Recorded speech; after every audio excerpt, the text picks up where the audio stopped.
Hello everyone, economics वाला by Pradeep Sharma YouTube channel में आप सभी का स्वागत है। तो कैसे हैं आप सब? आशा करते हैं आप सब अच्छे होंगे, स्वस्थ होंगे और अच्छे से अपने एग्जाम्स की प्रिपरेशन है वो कर रहे होंगे।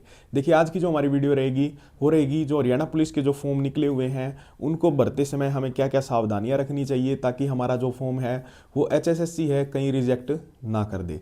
ठीक है, मैं इसीलिए ये वीडियो बना रहा हूँ। हालांकि मेरा मेन फोकस यही है कि जो अभ्यर्थी अपने प्रॉपर तरीके से अपनी क्या तैयारी कर रहे हैं, मेहनत कर रहे हैं, कहीं उनकी मेहनत व्यस्त ना चली जाए।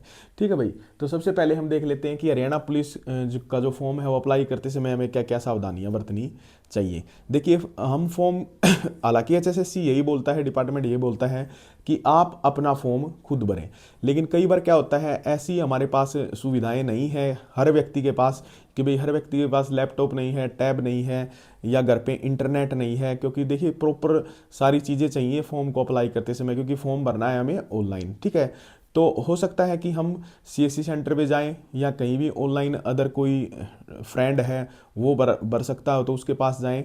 तो हमको ये तो पता होना चाहिए कि इसकी प्रोसेस क्या है, कम से कम वो गलती करे तो हम उसको बता सके भाई ऐसे नहीं, आप ऐसे कर लो। ठीक है, और कई बार क्या होता है जैसे हम सीएससी सेंटर पे जाते हैं तो क्योंकि आपको पता है कि 25 तारीख इसकी लास्ट डेट है। ठीक है, तो काफ़ी टाइम है वो काफ़ी कम है और बच्चे क्या है अप्लाई करने वाले बहुत ज़्यादा है, तो काफ़ी सीएससी सेंटरों पे भीड़ लगी है इस चक्कर में। ठीक है, और उसमें क्या है कि वो मिक्सअप हो जाते हैं कई बार डॉक्यूमेंट्स, और बाद में गलती किसकी होती है, क्योंकि हम जब साइन करते हैं लास्ट में उसमें हम ये स्पेशल मेंशन होता है कि भाई ये फॉर्म मेरे द्वारा भरा गया है। ठीक है, और इसकी उसमें कोई भी गलती होगी तो उसका जिम्मेवार मैं होऊंगा, वो हमसे वो साइन लेंगे लास्ट में जब हम फॉर्म भरेंगे ना इसके अंदर। तो उसमें वो सब चीज़ें होती हैं और उसके बाद हमारा वो आसानी से कैंडिडेचर है जो उसको रद्द कर सकती है एचएसएससी। तो इससे बचने के लिए हमें क्या है, एक स्टेप बाय स्टेप हम रूल्स को क्या करेंगे, फॉलो करेंगे कि भाई कितने केबी का फ़ोटो होना चाहिए, क्या क्या डॉक्यूमेंट्स लगने चाहिए हमें, किस तरीके से, ताकि मिक्सअप ना हो कि भाई जैसे अंकित नाम के दो लड़कों ने क्या डॉक्यूमेंट दे रखे हैं सीएससी वाले को, उसने उसके उसके डॉक्यूमेंट्स दूसरे में लगा दिए, दूसरे के दूसरी जगह अपलोड कर दिए, तो दोनों का क्या है रद्द हो जाएगा जो भी वो अप्लाई करेंगे। ठीक है, उनका फॉर्म क्या हो जाएगा, रद्द हो जाएगा। इसीलिए ऐसा कभी ना करें कि भाई किसी को भी फॉर्म अपने डॉक्यूमेंट्स दे दिए, सीएससी वाला कोई फ्रेंड ले भाई तू मेरा अप्लाई कर देना है। ठीक है, ऐसा मत करना। आप बिल्कुल सामने, चाहे घंटा एक लगे चाहे 1.5 घंटा लगे, आप प्रॉपर तरीके से फॉर्म भरें। ठीक है, या भरवाएं। ठीक है, 50-100 रुपये उसको एक्स्ट्रा दे दें, बोल भाई लेकिन मेरा फॉर्म है वो तसल्ली से भर, क्योंकि इससे मेरी क्या है पूरी ज़िंदगी बर्बाद हो जाएगी अगर मेरा एक फॉर्म रिजेक्ट हो गया तो। ठीक है, तो सबसे पहले देख लेते हैं, ज़्यादा मुश्किल है नहीं इसके अंदर। सबसे पहले हम जो डॉक्यूमेंट्स हैं, चाहे वो आपके क्या क्या डॉक्यूमेंट्स लगेंगे, मेन तो देखिए सबसे पहले जो लगेगी वो लगेगी 10वीं की मार्कशीट। ठीक है, 10वीं की मार्कशीट, 12th की मार्कशीट, 12वीं की, हरियाणा डोमिसाइल। ठीक है, और कैटेगरी सर्टिफिकेट, कैटेगरी जैसे कि ईडब्ल्यूएस हो गया। ठीक है, तो ईडब्ल्यूएस है भाई वो हमारा 1 अप्रैल 25 से लेके 25/1/2026 के बीच का होना चाहिए। बीसीए बीसीबी भी 1/4/25 से लेके 25/1/26 तक की होनी चाहिए। ओएससी डीएससी 13/11/2024 से 25/1/2026 तक होना चाहिए, और मतलब इसके बीच का सर्टिफिकेट हो। और जो एक्स सर्विसमैन कोटा वाले हैं या डिपेंडेंट हैं या डिसेबल डिपेंडेंट हैं, वो क्या है 12/1/25 से लेके 25/1/26 तक ये डॉक्यूमेंट्स आपके होने चाहिए। ये इंपॉर्टेंट डेट्स हैं। पुराना सर्टिफिकेट ना लगाएं, क्योंकि पुराना सर्टिफिकेट आप लगाओगे तो आपके फॉर्म लास्ट में भी रिजेक्ट हो जाएंगे। ठीक है, ऐसे बहुत सारे केस भी चले हुए हैं और वो उस केस में क्या है, जो ओल्ड सर्टिफिकेट है कोर्ट उनको मान्य नहीं करती है। ठीक है, ऐसा हमने केसेस में भी देखा है। तो सबसे अच्छा है कि आप प्रॉपर तरीके से जो आपके सर्टिफिकेट हैं, जो मान्य सर्टिफिकेट हैं वही लगाएं। ठीक है भाई, तो अब देख लेते हैं, जैसे कि आप खुद भी भर सकते हैं फॉर्म, अगर आप पे रिसोर्सेज हैं तो फ्रेंड से ही भरवा सकते हैं, ऑनलाइन या सीएससी से भी भर सकते हैं। ठीक है, आपके पास बहुत सारे ऑप्शन हैं।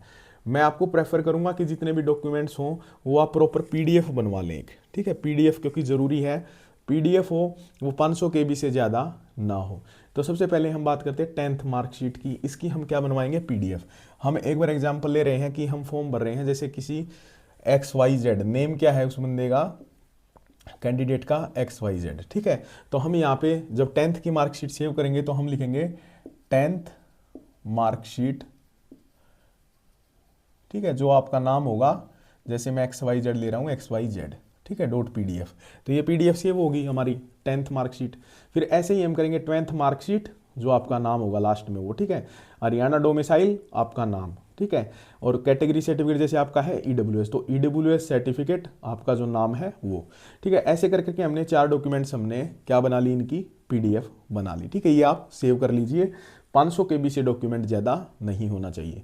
उसके बाद हमें 2 चीज़ें चाहिए, हमारी फोटोग्राफ और सिग्नेचर, ठीक है भाई। फोटोग्राफ में वाइट बैकग्राउंड होना चाहिए आपके पीछे का, जैसे आपका ये फोटो है ना, ये फोटो आ रहा है जैसे आपका इधर, ठीक है।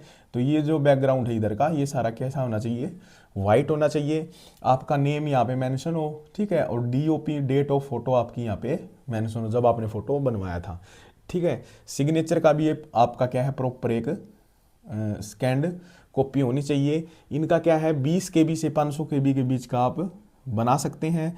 फोटो का साइज रहेगा वो रहेगा आपका 200 बाई 230 पिक्सल जो लगभग ऐसा बनेगा। और सिग्नेचर का जो साइज रहेगा वो रहेगा 200 बाई 65 पिक्सल जो लगभग इस टाइप का रहेगा, ठीक है।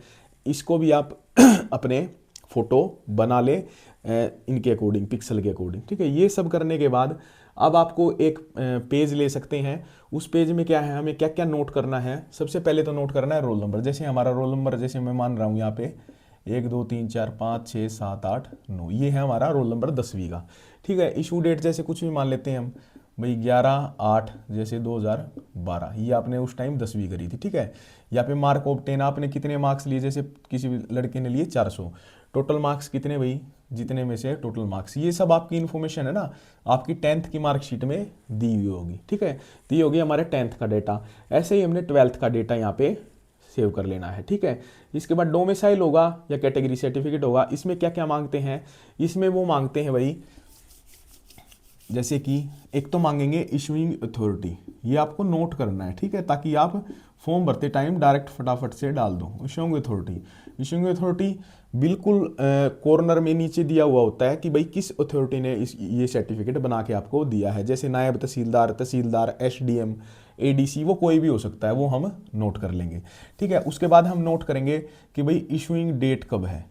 इशूइंग डेट मतलब वो डेट जब वो सर्टिफिकेट बना था, वो भी हमारे क्या है, लेफ्ट कॉर्नर में नीचे दी हुई होती है, ठीक है। उसके बाद इसका रजिस्ट्रेशन नंबर, भाई इसका ऊपर एक रजिस्ट्रेशन नंबर होता है, जैसे कि HR/ जैसे 2025 में बनाया तो /SS से करके नंबर दिए होंगे, तो ये आपके होंगे रजिस्ट्रेशन नंबर, ठीक है। ऐसे ही डोमिसाइल का होगा, ऐसे ही आपका क्या होगा, जो सर्टिफिकेट्स हैं इनके सर्टिफिकेट्स होंगे, ठीक है। आर्मी वालों के जैसे क्या है, इशूइंग अथॉरिटी में वेलफेयर ऑफिसर होता है कहीं कहीं, ठीक है, वेलफेयर ऑफिसर, तो आप वो डाल देंगे भाई, ठीक है। इशूइंग डेट और ऐसे ही रजिस्ट्रेशन नंबर डाल देंगे। ये सब डालने के बाद आप ये डेटा जब आपका हो जाएगा, तो आप जब फॉर्म भरना स्टार्ट करेंगे तो सबसे पहले आपका क्या है, जैसे ही आप रजिस्ट्रेशन नंबर डालेंगे, क्योंकि सबसे पहले वो क्या करेगा, न्यू कैंडिडेट का जब आएगा वहाँ फॉर्म भरते टाइम, न्यू कैंडिडेट्स अप्लाई करेंगे, तो सबसे पहले हम क्या बनाएंगे, एक पासवर्ड जनरेट कर लेंगे OTP से, ठीक है। हमने क्या बना लेंगे, एक पासवर्ड, और जब रजिस्ट्रेशन नंबर और पासवर्ड डालेंगे, जब आप खोलेंगे तो कुछ यहाँ पे कुछ स्टेप्स आएंगे, ठीक है। लगभग 8 स्टेप्स होंगे, 8 हैं या 7 हैं, ठीक है। जैसे कि पहला आपकी पर्सनल डिटेल्स, ठीक है। तो सबसे पहले पर्सनल डिटेल, जैसे आप रजिस्ट्रेशन नंबर भरेंगे, वो पर्सनल डिटेल्स अपने आप उठा लेगा, ठीक है। बस वो 1 2 चीज़ें भरवाएंगे, भाई आप मैरिड हैं या अनमैरिड हैं, विडो हैं, वो डलवा लेंगे, ठीक है। 1 2 चीज़ें हैं वो डालेंगे, आप सेव कर लेंगे। उसके बाद आपकी एड्रेस डिटेल्स होगी, ठीक है, सर्टिफिकेट्स वगैरह हो गए, एजुकेशन क्वालिफिकेशन होगी, प्रेफरेंस होगी भाई, क्योंकि रेलवे पुलिस की भी हैं, ठीक है, और आपकी हरियाणा रेलवे पुलिस डिपार्टमेंट और कांस्टेबल जो जनरल ड्यूटी उसकी भी हैं, तो इसकी आपको प्रेफरेंस चूज़ करेंगे भाई कि कौन सी प्रेफरेंस आपको चाहिए, आपको जनरल ड्यूटी में लगना है हरियाणा पुलिस में या आपको रेलवे पुलिस में लगना है, ठीक है। ये सब करने के बाद फिर आपका लास्ट में फ़ोटो सिग्नेचर होगा। फ़ोटो सिग्नेचर होने के बाद जब आपका फाइनल सबमिट होगा, तब आएगी मेन बात कि भाई उस टाइम वो नीचे एक ऑप्शन दिया होगा प्रिंट का, ठीक है, नीचे एक्शन दिया पाएगा प्रिंट का ऑप्शन, PRINT प्रिंट। जैसे ही आप प्रिंट पे दबाएंगे तो 4 पेज का आपके पास क्या आ जाएगी, एक PDF बन के आ जाएगी, ठीक है, जिस पे आपकी पूरी डिटेल होगी टोटली, ठीक है। और उसमें नीचे एक दिया मिलेगा आपको कि भाई कैंडिडेट सिग्नेचर, ठीक है। उसको निकाल के आप यहाँ पे अपना जो भी सिग्नेचर होगा वो सिग्नेचर करेंगे, और फिर इसकी PDF बना के उसी टाइम उसमें एक ऑप्शन होगा भाई अपलोड PDF, उसके ऊपर साइंड, ठीक है। तो साइंड PDF अपलोड, जैसे ही आप वहाँ पे अपलोड कर देंगे, आपका फॉर्म है ऑटोमेटिक वो फिलअप हो जाएगा। ठीक है भाई, तो मेन बात यही थी इस वीडियो में कि आप बिल्कुल अपने तरीके से बिल्कुल केयरफुली अपना फॉर्म भरें। ठीक है भाई, ताकि आपका रिजेक्ट ना हो, क्योंकि आपने बहुत मेहनत करी है अपनी इस फॉर्म के लिए, ठीक है, इस पोस्ट के लिए, और आप मेहनत कर भी रहे हैं, तो कहीं आपका रिजेक्ट हो जाएगा तो ये मेहनत धरी की धरी रह जाएगी। ठीक है, तो आप प्रॉपर तरीके से भरें, और सीएससी सेंटर वाले को भी अच्छे तरीके से बोल दें भाई कि मेरा बिल्कुल ध्यान से भरना, कहीं गलती मत कर देना। ठीक है, क्योंकि बाद में सीएससी वाले कुछ नहीं कर पाते भाई, अपनी ज़िंदगी ख़राब हो जाती है। ठीक है, तो इस वीडियो को अच्छे से देख लें एक दो बार, जो जो मैंने बताया है वो स्टेप बाय स्टेप अपना काम करें और फॉर्म भर लें। अगर आपको वीडियो अच्छी लगी हो तो प्लीज़ चैनल को लाइक करें, सब्सक्राइब करें। Thank you so much. जय हिंद, जय भारत।